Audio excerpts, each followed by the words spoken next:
Dahil araw nga ngayon ng Sabado, tayo ay magkakaroon ng pagpupulong kasama ang ating mga kapatiran sa Seventh Day Adventist. Natin ngayon ay dito sa Mercedes Complex. Ayan,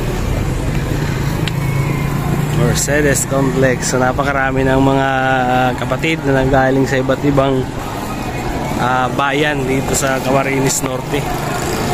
Ayan guys, oh, punong-puno dito.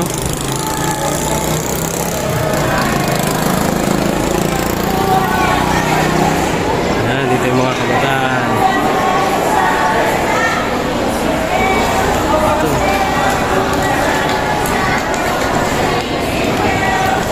So yan, punong-puno.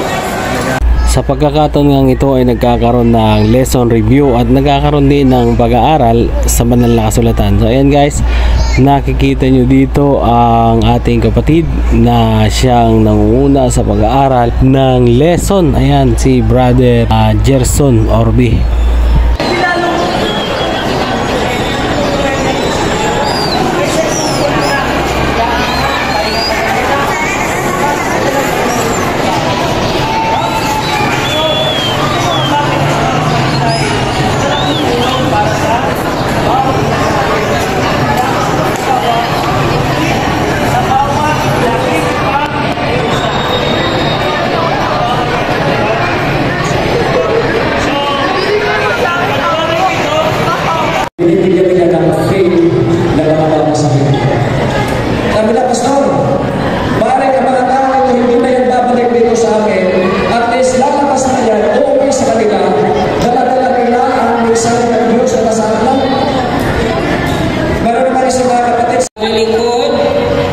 Meron po tayong maglilingkod bukas sa Bagasbas. Ang ating paglilinis doon ay ating gagawin sa panguna ni Kuya Jo, ang Iride and Grass Cattle Ministry. So tayo po ay pagpalain ng Panginoon. Ating babasahin ang nasa aklat ng 95. O come, let us sing to the Lord. Let us shout joyfully to the rock of our salvation. Let us come before His presence with thanksgiving. Let us shout joyfully to Him with psalms. For the Lord is the great God, the great King above all gods, and His hands are the deep places of the earth. The height of the hills are His also. The sea is His, for He made it, and His hands formed the dry land.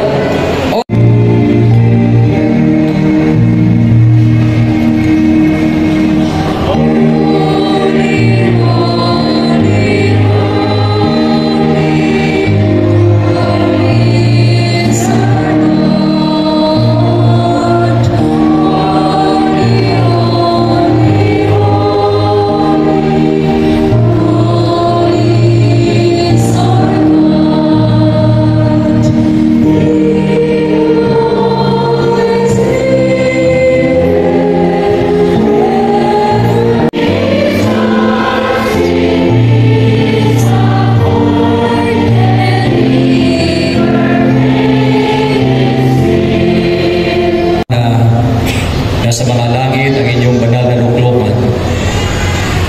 Sa oras ng banal na pagsambang ito, narito po, Panginoon, ang inyong bayan. Nakatayo sa inyong banal na harapan upang muli naming ibigay sa inyo, Panginoon, ang aming pagsamba. Samantalang aming pong ipagkakaloob ngayon ang mahalagang oras dito sa aming pong pagsamba sa inyo, dakilang Diyos. Nakikiusap po kami na kami ay inyong linisin sa lahat ng aming pong mga nagawang mga pagkukulang at pagkakasala, upang ang aming pagsambang ito, dakilang Diyos, ay higit na magbigay sa inyo ng kaluguran. Maraming salamat, Panginoon, sapagkat tiniyak ninyo sa oras na ito na makakasama namin ang inyong banal na presensya sa aming pong pagsamba. Salamat din ang marami sapagkat kami ay papagtubayan ng inyong banal na Espiritu sa pangalan ni Jesus. Amen.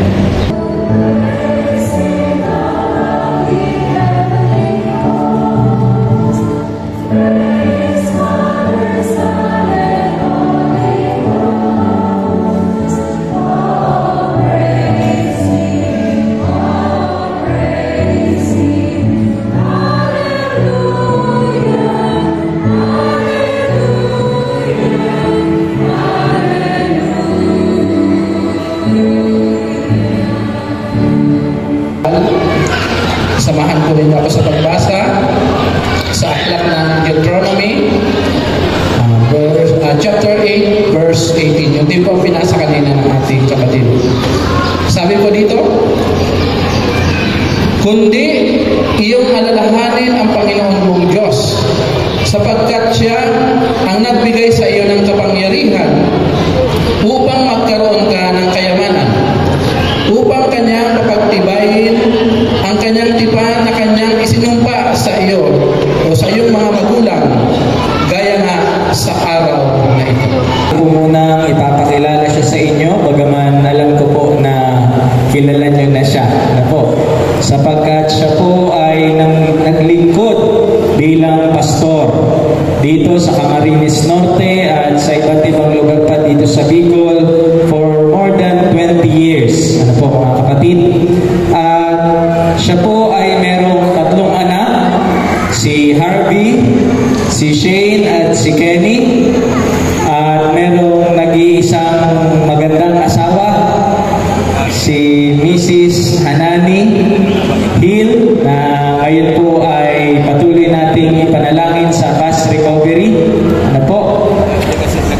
Siya po ay guro sa Bulala High School. Ang ating pong tagapagsalita sa umagang ito, mga kapatid, ang ating pong Gospel Outreach, ASI Coordinator, Adventist Coordinator, at ngayon siya rin po ang ating Ministerial Secretary. Mga kapatid, siya po ay from Burias Island, ang ating pong tagapagsalita sa umagang ito sa katauhan ni Pastor Frank Hill. Dakilang Diyos, ngayon po mahalagang sandaling ito. Hinihiling po namin, Panginoon, na kami ay patnubayan ng inyong banal na Espiritu, samantalang aming pag-aaralan ngayon ang inyong mga banal na mga salita. Salamat na marami, Panginoon, na makakasama namin ang inyong banal na presensya sa aming pong gagawing pag-aaral ng inyong mga banal na salita sa pangalan ni Jesus. Amen. Sing talata, mga kapatid, ay matatagpuan po natin sa aklat ng Deuteronomy, Kapitulo 8, ang talata ay 18. Tingnan po natin, mga kapatid, kung ano ang sinasabi sa pagkaliwat o pagkasalin ng New King James Version. At mamaya ipapakita ko rin sa inyo ang Pinoy version. Mayroon na kasi tayong Pinoy version na Bible, mga kapatid. At ako ay natutuwa na ipakita ito at basahin natin, sapagkat ito, mga kapatid, ay makakatulong ng higit sa ating pong pag-aaral sa tanghaling ito. Ang oras na natin, mga kapatid, ay 6 minutes to 12. Okay lang ba sa inyo na mag-extend tayo ng kaunting mga minuto, mga kapatid? So, babawi tayo. Kanina ay inabal. Sapagkat siya ang nagbigay sa iyo ng kapangyarihan upang magkaroon ka ng kayamanan. Sino, mga kapatid, ang nagbigay sa atin ng kapangyarihan upang tayo ay magkaroon ng kabuhayan? Ang ating Panginoong Diyos. At ang sabi po, ipagpatuloy natin upang Kanyang patibayin ang Kanyang tipan na Kanyang isinumpa sa inyo, mga magulang, gaya nga sa araw na ito. Titingnan natin, mga kapatid, ang translation ng Pinoy version. Ang sabi niya, tandaan ninyo na si Lord ninyong Diyos ang nagbibigay sa inyo ng lakas upang kayo ay umasenso.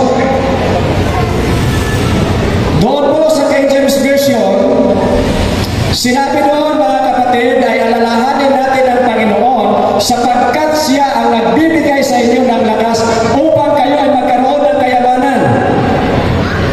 Subalit dito, mga kapatid, sa Pinoy version, ang sabi ito, alalahanin ninyo, ang sabi ito, tandaan ninyo na si Lord ninyong Diyos ang nagbibigay sa inyo ng lakas upang kayo ay umasenso.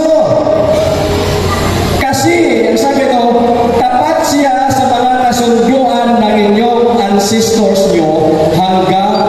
ngayon.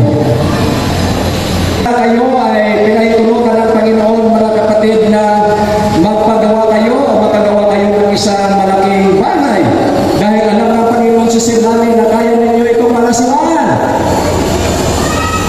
Ang malasiwa sa isang tahanan at ang magpatayo ng isang malaking establishment, mga kapatid. Ito ay isang talento na ipinagkakatiwala ng Panginoon. Ang magkaroon din, mga kapatid, ng lupain. Sino sa ito, mga kapatid, ang may mga lupain? Ang magkaroon ng lupain, mga kapatid, is a talent. Talento yan ang ating Panginoon. Ang magkaroon din, mga kapatid, ng sasakyan. Yan po ay talent ng ating Panginoon, mga kapatid. Ang magkaroon ng maraming salapi, yan ay talento ng Panginoon na ibinigay ng Diyos sa inyo.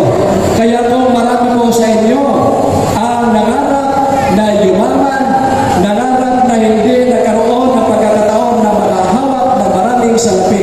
Ibig sabihin, mga kapatid, hindi yan ipinahintulot ng Diyos sa inyo sapagkat hindi nito din ang maghawak ng maraming salapi. Ano pa po? Maraming kayo naman ay talent ninyo, mga kapatid, ang humawak at gumamit ng mga gadget. Iyan, mga kapatid, ay nais ng Diyos na gamitin din natin sa paglilingkod sa Kanya. Ang marami sa atin, pinag-alooban tayo ng ating Panginoon, mga kapatid, na isang pamilya na mapapasiwaan natin na maglilingkod sa ating Panginoon. Nais ng Diyos, mga kapatid, na ang ating mga pamilya ay maglilingkod sa ating Panginoon hanggang sa siya ay darating. Maaaring ang iba naman sa inyo, mga kapatid, ay may mga sari-sari store, maaaring may mga tindahan. Yan, mga kapatid, ay talent na ibinigay ng ating Panginoon. Kaya po, alalahanin natin ang sabi ko, mga kapatid, sa Diyos nagmula. Sa Diyos nagmula ang lahat ng ating mga kabuhayan at mga tinatangkilik. Mga kapatid, totoo na wala tayong kahit isa sa sanlibutan ito. Ano man mayroon tayo sa ating buhay nito ngayon, ano man mayroon tayo sa loob ng ating tahanan, ang lahat ng ito, mga kapatid, ay pag-aari ng ating Panginoong Diyos. Ang ating Panginoon ay maglakbay na natin ang mga anak at hayop. Just imagine, mga kapatid, 4,800 na magkatuwang na bata. At kauling talaga. Jeremiah 29:11. Sapagkat alam ko ang mga panukala ko para sa iyo. Sabi ng Panginoon, mga panukala upang paublarin ka. At ayan nga, nakita nyo sa mga oras na ito na ang mga kapatid ay naghahanda na para sa masaya na pananghalian. So ayan, busy na ang bawat isa sa pagkuha ng kanya-kanyang mga baon. So ayan, habang tayo ay nandito, kakusapin muna natin yung ating mga kapatid. Tatanungin natin sila kung gaano ba talaga kahalaga sa kanila ang araw ng Sabat na ipinagkaloob ng Panginoong Diyos. Kasi ang araw ng Sabat yung pinagkakbalan ng ating Panginoon. Yan ang dapat nating sabayin sa loob ng 7 araw. Yan ang pinagkakbalan ng ating Panginoon para napangyahalatan mga citizens. Kaya nagtutupag-tupag tayo na dito upang magsalasaluhan ang banal na salita ng ating. Mahalagang araw ng Sabat kasi sa panahon ng paglikha ng Panginoon, ang araw ng Sabat ay kanyang binasbasan, ang ikapito, kanyang ginawang banal. Mahalaga ang araw ng Sabat dahil ito'y kanyang tanda. Sabi nga sa Ezekiel 20:20, palatandaan ito ng Panginoon sa kanya at sa kanyang bayan. Kaya napakahalaga ng araw ng Sabat. Para po sa akin ito po ang sa akin pagkakaunawa po bilang 2 years na Adventist, para po sa akin pagkakaintindi ko po diyan ay ayan po ay kumbaga ay binasbasan ng Panginoon ang Sabat na banal upang tayo magpahinga na kasama siya sa paunlad ng ating kaisipan sa patungkol sa banal na banal na salita ng Panginoon, ng mga Biblia, na tayo ay mapanawaan na sa ating kaisipan na siya ay na siyang lumikha sa atin upang tayo ay maging tauhan niya na maging magpalaganap ng kanilang mga banal na salita. Yan lang po, Apo.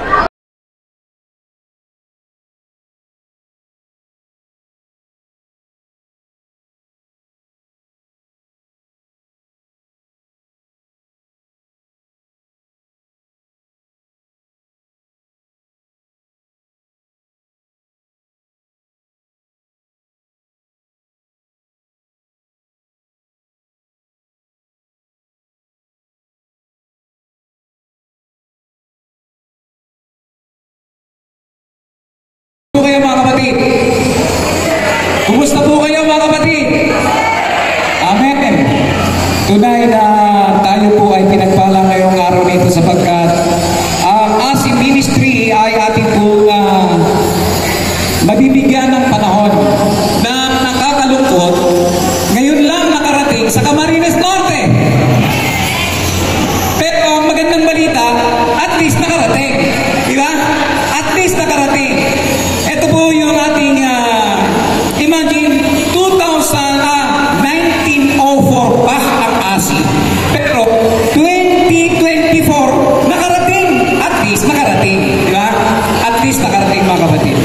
Ating pong pag-aakalan ngayong kapwa ay ang ASI Ministry and Biblical Stewardship. Ano po ba ang objective ng ASI Ministry? Una, kita niyo po ba? Nababasa pa dyan? Malabo, no? Kasi may maliwanag eh. Next time, Pastor, pagka malaki doon na lang tayo sa Sports Center. Kita yan, sigurado. Sabi po dito, the number one objective is to provide an orientation and understanding of ASI and stewardship ministries and its place in the life and mission of the Seventh-day Adventist Church. Ito na po ay nagpag-provide ng orientation para malaman natin ano ba yung ASI. Ano po? And yung objective and maintindihan po natin ang ASI ministry and ang stewardship ministry. Dapat na mailagay sa ating mga buhay at ang misyon ng Seventh-day Adventist Church. Number 2 is to highlight the value of presenting stewardship as total life management and commitment to God. Kapag sinabi po stewardship is total life management, hindi lamang po yung malimit kasi inisip natin ay when it comes to stewardship, lagi lang tithes and offering. Ano po, lagi lang yun lang nasa isip natin eh. Pero mamaya po dadanan po natin, ano ba talaga ang objective ng mga bagay na ito? And number 3, to present a holistic approach to Christian stewardship that is consistent with our Adventist belief and mission. Alam niyo po mga minamahal, na ang total life commitment of stewardship ay hindi lang po sa mga bagay. Kasama po ang ministry, ang worship, kasama din po dyan ang relationship. Sabi nga ay no one is an island. Kinakailangan meron pakikipagrelasyon sa ating mga kapwa. And kasama rin dito yung possession. Lahat ng pag-aari natin, alam naman natin na tayo po ay mga katiwala lamang. Ano po? Katiwala lamang at yan ay ibinigay sa atin na ating po pangalagaan at pangunahan. Maging yung mga finances ay kasama po sa total life commitment. Even leadership, talents, church, including our family. Ano po? So, alam natin na ang stewardship po ay number 21 sa ating po 28 fundamental belief. Hindi po ba? Hello? Are you with me? Yan. Huwag kayong matutulog mga kapatid. Ayoko mananalangin lang kayo ha. Basta maiksi lang ang panalangin. Maiksi lang. Ewan ko ba kung bakit ito yung part na ibinigay sa akin ni Pastor. Pwede naman ako mamaya sana eh. Pero Sir Joven, magandang hapon po. Si Sir Joven ang abangan nyo mamaya kasi napakahalaga ng part na kanya pong i-discuss sa atin. Kumbaga, nasa kanya yung total information na dapat malaman ng mga nandito. Kaya wala pong aalis kasi if you will leave this place, you will lose a half of your life. Kaya wala pong aalis sa inyo mga minamahal ko po mga kapatid. shall live. We are God's stewards, entrusted by Him with time and opportunities, abilities, and possession, and the blessing of the earth and its resources. Maliwanag po mga minamahal na ipinagkatiwala sa atin. Katiwala lamang po tayo ng Panginoon. At ang lahat ng bagay ay ipinagkatiwala sa atin kasama po ang oras, ang mga opportunities, mga abilities na meron tayo, yung ating po mga possessions, lahat ng ating pag-aari, at ang lahat ng pagpapala ng lupa at ang mga resources na meron ito. Ano mang meron tayo, yan ay ipinagkatiwala lang po sa atin. Number 5 ay yung po oras, including the Sabbath that was appointed by God in Genesis 2 verse 1 to 3. So total commitment, ang sabi po ng ating pong Apostol Marcos na talatang 29 hanggang 30 ng kapitulo 12, Hear, O Israel, the Lord our God, the Lord is one. Love the Lord your God with all your hearts and with all your soul and with all your mind and with all your strength. Dapat sa inyo ba, walang pointer eh. Yung mga nakabilog na yan, ano ba yung nakabilog yan? Lahat. Pag sinabi bang lahat, merong natitira? Wala, di ba? Pag sinabing lahat, lahat. Kaya pag sinabi ng Panginoon, wag. Kasi sinabi ng Panginoon eh. Sinabi ng wag. Pag sinabi ng 10, wag siya. Hello? Tama ba? Are you with me? Okay, kasundo tayo. Upang tayo mas maging malapit pa at mas malapit sa Kanya. Ano po? Amen? Okay. So, kingdom is the rule and reign of Jesus Christ in our hearts. Yun po yung kanyang batas. So, tignan po natin yung God's abundant blessing sa spiritual blessing and material blessing. Una, okay, sa spiritual blessing, makita natin yung ibinibigay ng Panginoon yung wisdom. Pag sinabing wisdom, alam natin gamitin tama. Ano po? Yung anumang mga bagay, alam natin gamitin ng tama.